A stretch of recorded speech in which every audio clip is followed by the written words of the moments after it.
ইযা ক্বালা আল-আবদু বিসমিল্লাহির রহমানির রহিম ইয়াযুবু শাইতানু কামা ইয়াযুবুর রাসাসু ফিন-নার। পয়গম্বর আরবী আলাইহিস সালাতু ওয়াস সালাম বলেন, কোন আল্লাহর বান্দা যদি একবার বিসমিল্লাহ পড়ে, ইয়াযুবু শাইতান কামা ইয়াযুবুর রাসাসু ফিন-নার, তার উদাহরণ হইল এইরকম যে আগুন যেমন সীসাকে গলায়া দেয়, আগুন যেমন সীসাকে গলায়া দেয়, যে ব্যক্তি বিসমিল্লাহ পড়বে, জবান দ্বারা বিসমিল্লাহর উচ্চারণ করবে, আল্লাহ পাক এই বিসমিল্লাহর দ্বারা শয়তানকে গলায়া দেয়। সুবহানাল্লাহ। পড়বেন তো বিসমিল্লাহ? এটা কোরআনের আয়াতও বটে। ইন্নাহু মিন সুলাইমান ওয়া ইন্নাহু বিসমিল্লাহির রহমানির রহিম। সুলাইমান আলাইহিস সালাতু ওয়াস সালাম যখন রানী বিলকিসের কাছে চিঠি লিখছিল, তখন চিঠির শুরুতে বিসমিল্লাহ ব্যবহার করছিল। বিসমিল্লাহর এমনই একটা তাজ্জুব, এমনই একটা নিজাম তৈরি হইল, বিলকিস যখন চিঠির শুরুতে বিসমিল্লাহ পড়ল বলে তার কলবের মধ্যে একটা কম্পন সৃষ্টি হয়ে গেল। সুবহানাল্লাহ। এজন্য তো মানুষ যা কাজ করে বিসমিল্লাহ বলবে, খেতে নিড়ানি দিতেছে বিসমিল্লাহ পড়বে, ব্যবসা বাণিজ্য করতেছে বিসমিল্লাহ বলে ব্যবসা বাণিজ্য করবে, ভাত খাইতেছে বিসমিল্লাহ বলে ভাত খাইবে। প্রত্যেকটা ভালো কাজের শুরুতে বিসমিল্লাহ আছে না নাই? এই বিসমিল্লাহ পড়লে আর কি লাভ হবে? নবীজি আলাইহিস সালাতু ওয়াস সালাম বলেন, তুবা লিমান ক্বালা বিসমিল্লাহির রহমানির রহিম কাইফা ইয়ানগামিসু গাদান ফি জান্নাতিন নাঈম। নবীজি বলেন, বিসমিল্লাহ পড়নেওয়ালার উদাহরণ হলো এরকম, কিয়ামতের ময়দানে বিসমিল্লাহ পড়নেওয়ালা ব্যক্তি আনন্দে আত্মহারা হইয়া আনন্দে চিত্তে সে কি করবে? আল্লাহর হাজারো নাজ নিয়ামতের মধ্য দিয়া আল্লাহর জান্নাতে প্রবেশ করবে। শুধু প্রবেশ করবে না, ওই জান্নাতে প্রবেশ করার পর হাজারো জান্নাতের নাজ নিয়ামতের মালিক হইয়া যাবে। জান্নাতে যাইতে মন চায়? বিসমিল্লাহর ফজিলতের মধ্যে একটা নিয়ামতের নাজ নিয়ামতের কথা আছে। আমি খুতবার শুরুতে যে আয়াতগুলো তেলাওয়াত করেছি, আল্লাহ পাক রব্বুল আলামিন বলেন, মাসালুল জান্নাতিল্লাতী উইদাল মুত্তাকুন ফিহা আনহারুম মিন মাইন গায়রি আসিন ওয়া আনহারুম মিন লাবানিন লাম ইয়াতাগায়্যার তা'আমুহু ওয়া আনহারুম মিন খামরিল লাযযাতিল লিশ-শারিবিন। আমার আল্লাহ রাব্বুল আলামিন মেরাজের রজনীতে তার বন্ধু পেয়ারা হাবিবকে এই বিসমিল্লাহর ফজিলতের একটা নিয়ামত দেখাইছিলেন। আল্লাহর পয়গম্বরকে যখন চারটা নহর দেখানো হয়েছিল, চারটা ঝর্ণা দেখানো হয়েছিল, আল্লাহর পয়গম্বর আরবী আলাইহিস সালাতু ওয়াস সালাম বলেন, জিবরাইল এই নহরগুলা কোথায় থেকে আসে? জিবরাইল বলে, ইয়া রাসূলুল্লাহ এই নহরগুলা কোথা থেকে আসছে আমি জানি না, কিন্তু এর শেষ স্তর হলো হাউজে কাউসার। কোথায়? শেষ সীমানা হাউজে কাউসার। হঠাৎ করে একজন ফেরেশতা, কিতাবের মধ্যে যেভাবে লেখা আছে, একজন ফেরেশতা ঈসা আল্লাহর পয়গম্বরকে বহু দূরে নিয়ে গেলেন, নিয়ে এমন একটা সবুজ গম্বুজের কাছে বসাইলেন। আল্লাহর পয়গম্বর দেখলেন শ্বেত পাথর মুক্তা দ্বারা ওই গম্বুজটা তৈরি করা হয়েছে, চুনি পাথরের দরজা, আর প্রত্যেকটা দরজার মধ্যে তালা হলো স্বর্ণ দিয়া। সুবহানাল্লাহ। আর ওই দরজার চাবি হলো আর কিছুই না, বিসমিল্লাহির রহমানির রহিম। ওই দরজার চাবি কি? বিসমিল্লাহির রহমানির রহিম। আল্লাহর পয়গম্বর বিসমিল্লাহ পড়লেন, ভিতরে ঢুকলেন, দেখলেন যে চারদিক থেকে চারটা ঝর্ণা আইসা একত্রিত হয়েছে। সুবহানাল্লাহ। এই 4টা ঝর্ণার মধ্যে 4টা নাম লেখা। সুবহানাল্লাহ বলেন। বিসমিল্লাহর বা অক্ষর দিয়ে আল্লাহ শুরু করলেন। 2 নম্বরের পয়েন্ট হলো এই বিসমিল্লাহর মধ্যে 3টা নাম আল্লাহ তাআলা লাগায়া দিলেন। 3 নম্বর কথা হলো এই বিসমিল্লাহর মধ্যে 4টা শব্দ আছে। কয়টা? 4-এর বরকত আছে না নাই? মানুষকে আল্লাহ পাক 4টা জিনিস দ্বারা তৈরি করেছেন: আগুন, পানি, মৃত্তিকা, বায়ু। আল্লাহ রাব্বুল আলামিন এই প্রাণী জগৎকে বানায়া দুনিয়াতে আসার পর 4টা জিনিস দ্বারা অন্তরকে শীতল করাইছেন: নামাজ, রোজা, হজ, যাকাত। কথা ঠিক কিনা? আর কলবের শান্তির জন্য 4টা জিকিরকে শ্রেষ্ঠ করেছেন: সুবহানাল্লাহ ওয়ালহামদুলিল্লাহ, আল্লাহু আকবার, লা ইলাহা ইল্লাল্লাহ। কয়টা? সুবহানাল্লাহ, আলহামদুলিল্লাহ, আল্লাহু আকবার, লা ইলাহা ইল্লাল্লাহ। তাহলে 4-এর গুণ আছে না নাই? আল্লাহ মানুষ বানাইলেন 4টা বস্তু দিয়া, তারপরে কলবকে, আত্মাকে শান্তি দিলেন 4টা ইবাদত দিয়া, অন্তরকে শান্তি দেওয়ার জন্য 4টা জিকিরকে শ্রেষ্ঠ করলেন। তারপরে আল্লাহ রাব্বুল আলামিন 4টা কিতাবকে শ্রেষ্ঠ বইলা ঘোষণা দিলেন: তাওরাত, জবুর, ইনজিল, কোরআন। কথা ঠিক কিনা? 4জন ফেরেশতা দামি: জিবরাইল, আজরাইল, মিকাইল, ইসরাফিল। আমি সংক্ষিপ্তভাবে বলে দিতেছি, কিন্তু আপনারা বুঝেন। তারপরে আল্লাহ পাক 4টা কিতাবকে শ্রেষ্ঠত্ব দান করেছেন। আল্লাহ রাব্বুল আলামিন 4জন পয়গম্বরকে উপাধি দিয়েছেন: খলিলুল্লাহ, কালিমুল্লাহ, রুহুল্লাহ, হাবিবুল্লাহ। সুবহানাল্লাহ বলেন। কালিমুল্লাহ, কালিমুল্লাহ, খলিলুল্লাহ, রুহুল্লাহ, হাবিবুল্লাহ। তারপরে 4 খলিফা: আবু বকর, ওমর, উসমান, আলী। 4-এর গুণ আছে না নাই? তো এই 4টা নহরের দিকে আল্লাহর পয়গম্বর যখন তাকায়া দেখলেন, গায়বে থেকে আওয়াজ আসলেন: হে আমার পয়গম্বর, এই নহর তারাই পাইবে যারা সদা সর্বদা সর্বহালতে সবসময় বেশি বেশি বিসমিল্লাহির রহমানির রহিম বেশি বেশি পড়বে। সুবহানাল্লাহ। পড়তে রাজি আছি তো ইনশাআল্লাহ? চুরি করার সময় বিসমিল্লাহ, অন্যের ক্ষেতের আইল 1 বিঘা 1 হাত কাইটা বিসমিল্লাহ।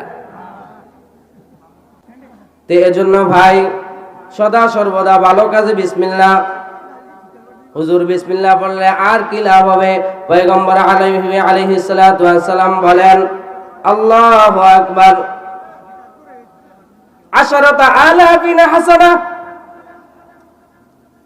নবী আকরাম সাল্লাল্লাহু আলাইহি ওয়াসাল্লাম বলেন, যে ব্যক্তি একবার ইখলাসের সাথে বিসমিল্লাহ পড়বে, আল্লাহ রাব্বুল আলামিন তার আমলনামায় 10,000 নেকি দিবেন। কয় হাজার? অথচ একটা নেকির জন্য আমার ভাই আমাকে ভুলে যাবে, আমার মা আমাকে ভুলে যাবে, আমার বাবা আমাকে ভুলে যাবে, আমার বন্ধু বান্ধব আমাকে ভুলে যাবে। ভাই, আজকে যাদের পিছনে আমি দৌড়াইতেছি তারা আমাকে ভুলে যাবে।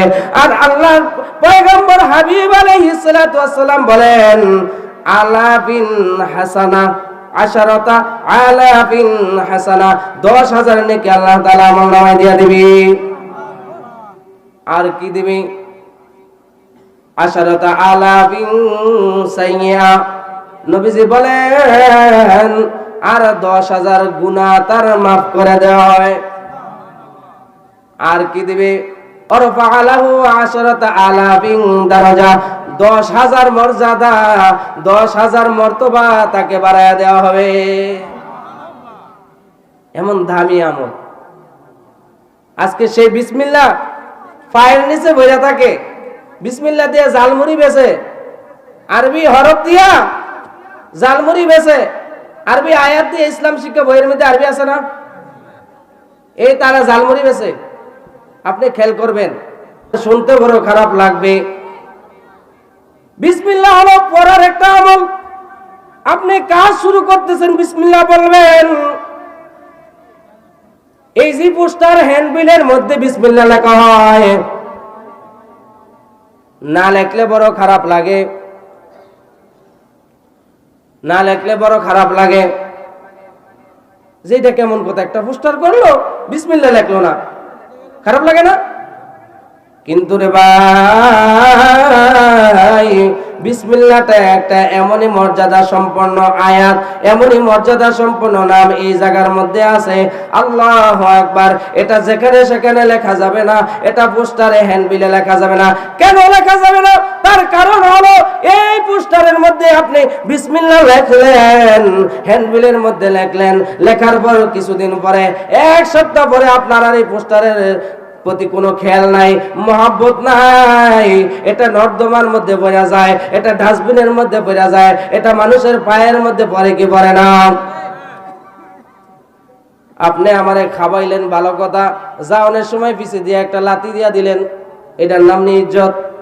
ইজ্জত কইরা পোস্টারের মধ্যে বিসমিল্লাহ লাগাইলেন, কিন্তু হেফাজতের দায়িত্ব আপনি নিলেন না। এক সপ্তাহ পরে আল্লাহর জাতি নাম পায়ের তলে, এক সপ্তাহ পরে আল্লাহর সিফাতি নামগুলা ডাস্টবিনে, এক সপ্তাহ পরে আল্লাহর জাত এবং সিফাতের নাম, এমনকি কোরআনের আয়াত বিসমিল্লাহির রহমানির রহিম, এটা কোরআনের আয়াত, এটা যায় নর্দমায় পায়ের নিচে।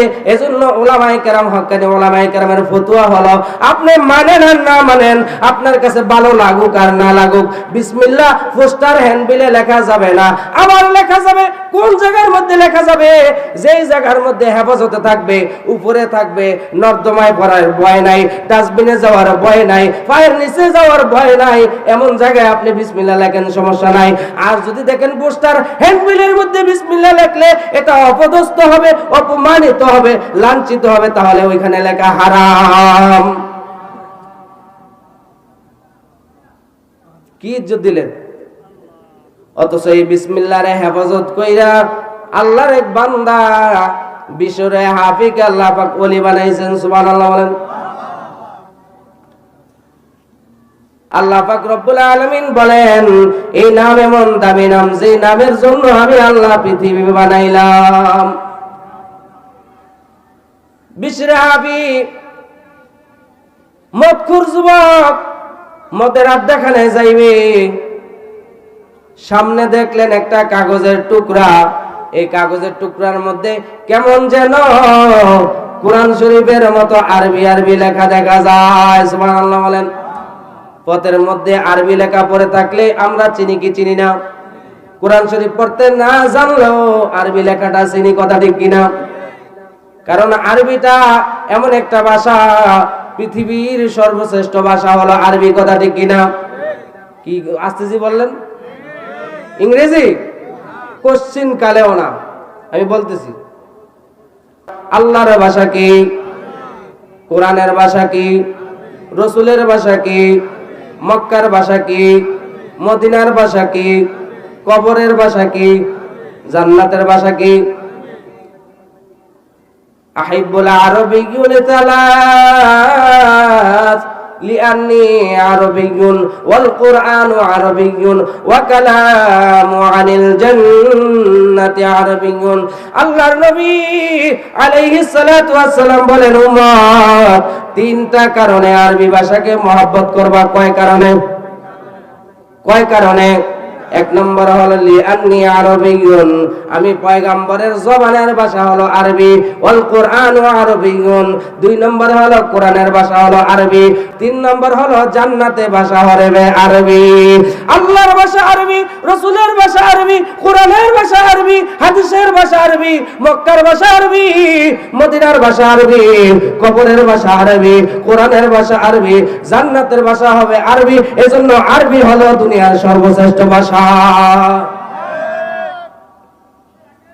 আন্তর্জাতিক ভাষা হলো আরবি, যদিও দুনিয়ার দিক থেকে ইংরেজিকে আন্তর্জাতিক ভাষা বলা হয়, এটা আন্তর্জাতিক ভাষা হইতে পারে না।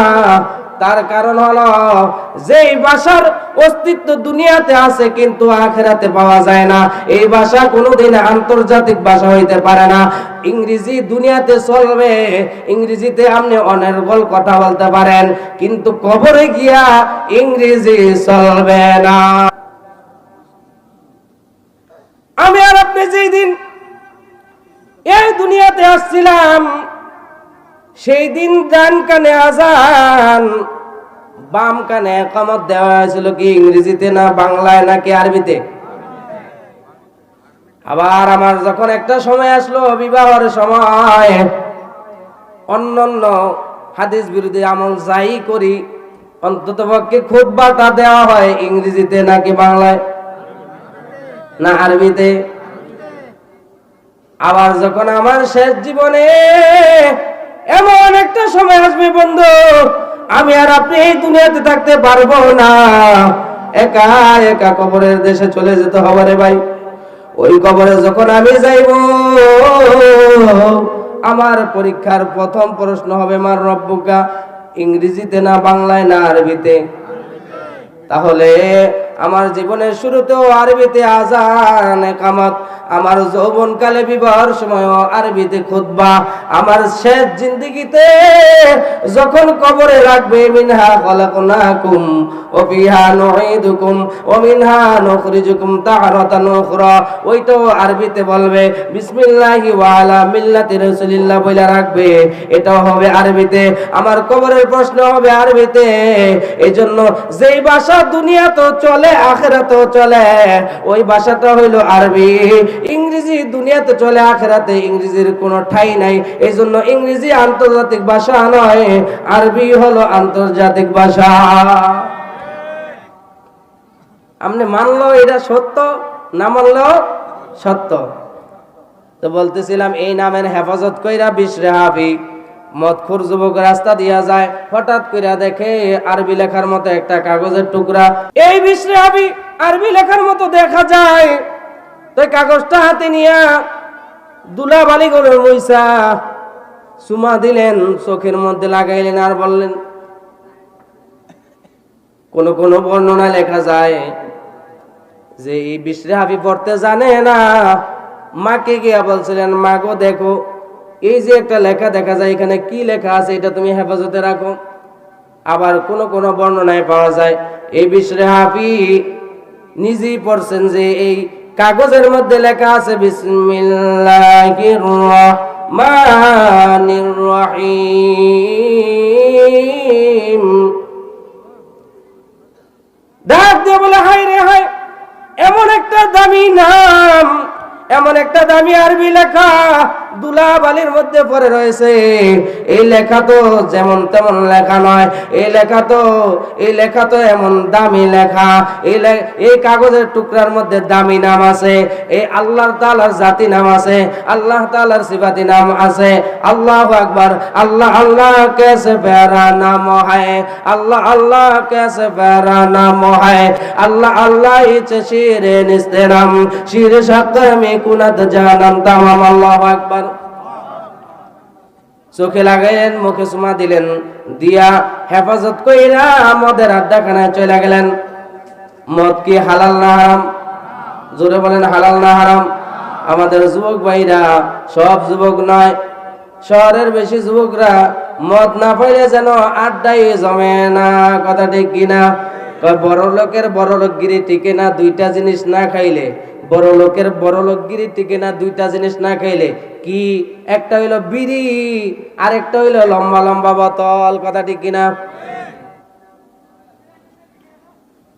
দেই বিশ্রাবি মদখুর যুবক মদের আড্ডাখানায় চলে যায়। যাওয়ার পর মদ পান কইরা সে বেহুশ হইয়া মাতাল হইয়া পড়া থাকে। এদিক দিয়ে আল্লাহ পাক রব্বুল আলামিন হাসান বসরিকে এলহামের মধ্যে জানায় দেয়, হাসান বসরি যাও আমার পাগল বান্দা, মদখোর বান্দা, ওই যে মদের আড্ডাখানায় বেহুশ হইয়া পড়ে আছে, তারে যাও গিয়া সুসংবাদটা জানাইয়া দাও, তারে পবিত্র কইরা আমি আল্লাহর সামনে দাঁড় করাইয়া দাও। হাসান বসরি চলে গেলেন মদের আড্ডাখানায়। তো সমস্ত মানুষ অবাক হইয়া তাকায় আছেন, কি ব্যাপার, আল্লাহর ওলি মদের আড্ডাখানায় কেন আছে? কি কর, আমগো দেশ যদি টিভি চাই দোকানের মধ্যে সিনেমা চলতেছে দেখতেছে, কিন্তু 20-50 জনের সমস্যা নাই। ইমাম সাহেব যদি গিয়ে একটু চা খাইতে যায়, এ হুজুর আপনার এনে কি দেখেন না কি চলতেছে? আজানের সময় হয়েছে, আজানের সময় হয়েছে। যেমন নামাজ রোজা সব সত্যের কথা হুজুরকে ভাগ করে দিয়ে ফেলাইছে, মুসল্লিকে আর লাগে না। আজান দেন, কথা ঠিক নেই? নামাজ আজান সবকিছু কি রে হুজুরের ভাগ করে দেয়া ফেলাইছে। তোমাদের আড্ডাখানার মধ্যে হাসান বসরিকে দেখা এবার ডাক দিয়া বলে, আল্লাহর ওলি আপনি কেন এই জায়গার মধ্যে আসলেন? আপনার তো এই জায়গায় থাকার কথা না, আপনি হলেন জগৎ বিখ্যাত একজন ওলি। সাথী বাতিরা বলতেছে যে আপনি কেন এখানে আসছেন? হাসান বসরি ডাক দিয়া বলে, বিশরে হাবির সঙ্গ পঙ্গ শোনো, আমি এখানে এমনিতেই আসি নাই, আমাকে আল্লাহ তাআলা পাঠাইয়া দিছে। কেন পাঠাইছে? বলে বিশরে হাবি কোথায়? বলে ওই যে মাতাল হইয়া পড়ে রয়েছে। এবার আল্লাহর ওলি হাসান বসরি ডাক দিয়া বলে, বিশরে হাবি আর কত ঘুমাইয়া থাকবা, ওঠো ওঠো, আর ঘুমানোর সময় নাই। তোমাকে আল্লাহ পাক খোঁজ খবর জানিয়ে দিয়েছে, তোমাকে নিয়ে যাওয়ার জন্য আমাকে পাঠাইছে। অবশেষে বিশরে হাবিকে নিয়ে হাসান বসরি ওযু গোসল দিয়া তারপরে নামাজের মধ্যে দাঁড় করাইয়া দিলেন। আল্লাহ পাক তাকে আল্লাহর একজন জগৎ বিখ্যাত ওলি হিসেবে কবুল করলেন। সুবহানাল্লাহ। এবার এমন ওলি বানাইলেন, আহমদ ইবনে হাম্বল রাহমাতুল্লাহি আলাইহির দরবারে সাথীরা বসে আছেন। এই মদখোর যুবক বিশরে হাবি ওই মজলিসের মধ্যে যাইতেছেন। এবার আহমদ ইবনে হাম্বল জগৎ বিখ্যাত একজন ফকি, তিনি বলতেছেন আল্লাহর ওলি আসতেছে, তার জায়গা করে দাও। মহল্লার মানুষ বলতেছে, সঙ্গী সাথীরা বলতেছে, হুজুর এত মদখোর বিশরে হাবি, সে আবার আল্লাহর ওলি হইল কেমনে? সব ঘটনা বলার পর বলতেছেন একটা কারণে, একটা আমলে তাকে আল্লাহ পাক আজকে এই পুরস্কার দান করছে। কি আমল? বলে সে আল্লাহর জাতি নাম আর সিফাতি নামকে হেফাজত করছে, চোখে লাগাইছে, বুকে লাগাইছে, চুমা খাইছে, আর হেফাজত করার কারণে আল্লাহ পাক তাকে কি করছে? দামি বানায়া দিছে। আউলিয়া নে লাতে মারি দৌলতে দুনিয়া পে যাব, আপরে পয়রা পে উনকি সারে দুনিয়া সব কি সব। আল্লাহ পাক গায়বী আওয়াজ দিলেন, এ বিশরে হাবি ইয়া বিশুর রাফাতা ইসমি, হে বিশরে হাবি তুমি আমার নামকে ইজ্জত করছো, তুমি আমার নামকে রাফাতা ইসমি, তুমি আমার নামকে হেফাজত করছো, তুমি আমার নামকে ইজ্জত করছো, তুমি আমার নামকে পবিত্র করছো। রাফাতা ইসমি ফারাফানাকা ওয়া তাইয়াবাতা ইসমি ফাতাইয়াবনাকা, হে বিশরে হাবি আমি আল্লাহর নামকে তুমি পবিত্রতা দান করেছো, অতএব আমি আল্লাহ তাআলা তোমার জিন্দেগিকে পবিত্র করে দিলাম। আমার নামকে তুমি উঁচার জায়গায় রেখেছো, আমার নামকে তুমি হেফাজত করেছো, তাই তো তোমাকে আমি আল্লাহ তাআলা দামি বানায়া দিলাম। সুবহানাল্লাহ। এক চশমে জাদম গাফিলাদা শাহে নবাশি, শায়দ কে নগাহে কুনা দাগাহে নবাশি, মা দর্দ জাহা গায়রে খুদা ইয়ার নাদারিম, মা দর্দ জাহা গায়রে খুদা ইয়ার নাদারিম, জুজিয়াদ খুদা হিচ দিগার কার নাদারিম। আর বিসমিল্লাহ পড়লে কি লাভ হবে? আল্লাহর নবী ওমরকে ডাক দিয়ে বলে, ওমর জান্নাতের মধ্যে একটা ঘর আছে। এর পূর্বে বললেন জান্নাতের মধ্যে একটা পাহাড় আছে, জাবালে রহমত নামে একটা পাহাড় আছে, সেই পাহাড়ের মধ্যে একটা এলাকা আছে, সেই এলাকার নাম হলো বাইতুস সালাম। আর এই বাইতুস সালামের মধ্যে কাসরুস সুরুর নামে একটা কামরা আছে।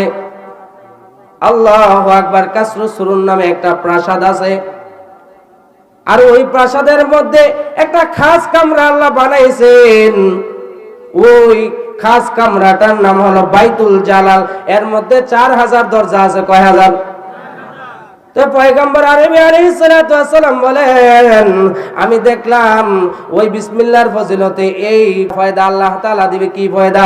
বলে যে ব্যক্তি সদা সর্বদা বিসমিল্লাহ পাঠ করবে, আল্লাহ পাক ওই কামরাওয়ালা 4000 দরজা বিশিষ্ট কামরা তাকে দান করবে। সুবহানাল্লাহ। 4000 দরজা থাকবে। এই 4000 এই দরজা দিয়া বান্দা যে কোনো দরজা দিয়া আনাগোনা করতে পারবে, আসা যাওয়া করতে পারবে। আরেকটা সুন্দর কথা হলো, এই 4000 দরজা, প্রত্যেকটা দরজা দিয়ে আল্লাহ পাকের দর্শন লাভ হবে। বিসমিল্লাহ পড়বেন তো? পড়বেন তো? আর কি পুরস্কার? মাসালুল জান্নাতিল্লাতী ওয়াইদাল মুত্তাকুন ফিহা আনহারুম মিন মাইন গায়রি আসিন বলে বিসমিল্লাহর ওই যে ঝর্ণা চারদিক থেকে একত্রিত হয়েছে, শেষ সীমানা হলো হাউজে কাউসার।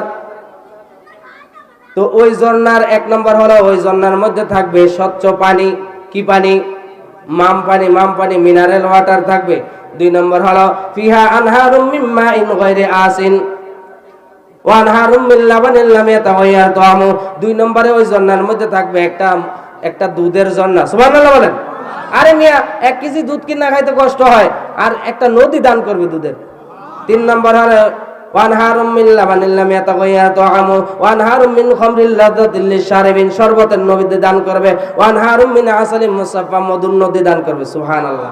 এই নদী, দুধের নদী, স্বচ্ছ পানি, মিনারেল ওয়াটার, মাম পানির নদী, তারপরে শরবতের নদী, তারপরে মধুর নদী। হয়তো রাজি আছি আমরা ইনশাআল্লাহ? তাহলে কি করতে হবে? বিসমিল্লাহ বেশি বেশি পাঠ করতে হবে, আর বিসমিল্লাহর হেফাজত করতে হবে। বলতেছিলাম পোস্টারের মধ্যে না লিখলে আমরা বেজার হই। অনেকের মধ্যে এই ব্যথাটা আছে, যেই পোস্টার হেফাজতে থাকবে, উঁচু জায়গায় থাকবে, এটা নর্দমায় পড়ার ভয় নাই, ডাস্টবিনে পড়ার ভয় নাই, পায়ের নিচে যাওয়ার ভয় নাই, ওই পোস্টারের মধ্যে বিসমিল্লাহ 1000 বার লিখতে পারবেন। আর যেই পোস্টার, যেই হ্যান্ডবিল, রাজনীতিক হোক, ওয়াজ মাহফিলের হোক, যেটা লেখলে পরে কিছুদিন পরে এর অস্তিত্ব থাকে না, পায়ের নিচে যাওয়ার সম্ভাবনা, নর্দমায় ডাস্টবিনে যাওয়ার সম্ভাবনা, এমন পোস্টারের মধ্যে বিসমিল্লাহ লেখা হারাম, নাজায়েজ। এখন আপনি মানেন আর না মানেন, ফতোয়া হইল এটাই সত্য। তা আল্লাহ রাব্বুল আলামিন, আল্লাহ পাকের এমন ইসমে জাতের নামের বাক্য এবং কোরআনের আয়াত, ইন্নাহু মিন সুলাইমান ওয়া ইন্নাহু বিসমিল্লাহির রহমানির রহিম, এটা কোরআনের আয়াতও বটে, এবং এর মধ্যে বিসমিল্লাহ আল্লাহর জাতি নাম, রহমান সিফাতি নাম, রহিম সিফাতি নাম, এর অনেক ফজিলত নিহিত রয়েছে।